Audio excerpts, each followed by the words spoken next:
Сува кашлица, солзење и чешање на очите со повремени главоболки се најчестите симптоми на кои се жалат граѓаните кои особено се интензивираат по пожарите на депониите Дрисла и Вардариште. За професор Чибишев, сето ова е доказ дека станува збор за екстремно загадување на целата територија на главниот град. Граѓаните на Скопје, вклучувајќи ми и мене и вас кои сме жители на градот Скопје, во изминативе неколку дена живееме во гасна комора. Ако јас кој живеам во Порта Влае, која е добри 10 километри оддалечена од Вардариште, а некаде повеќе од 30 километри оддалечена од Дрисла, преку цел ден, посебно навечер по заоѓање на сонцето и во ноќните часови, се чувствува еден одвратен, непријатен мирис, кој што иритира. Вака изгледаше Скопје во раните утрински часови. За разлика од лекарите, кои во континуитет деновиве советуваат граѓаните да бидат особено внимателни, министерот за здравство вчера ја даде следнава изјава.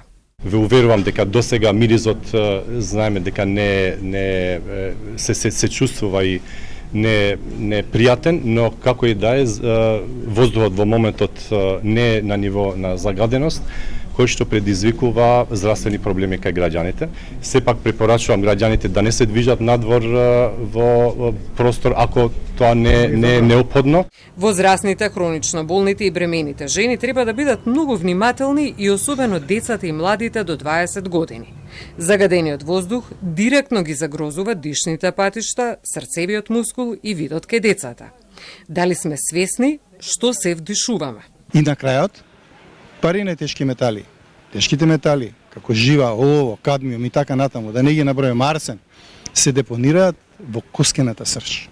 И таму депонирани можат некои од нив да останат многу долго време, дури и повеќе од 30 години, и при тоа го пореметуваат процесот на зреење на крвните клетки, целата крвна лоза, и може да предизвикаат одредени крвни заболувања, од анемии до леукемии. Чибишев со апел до државните институции.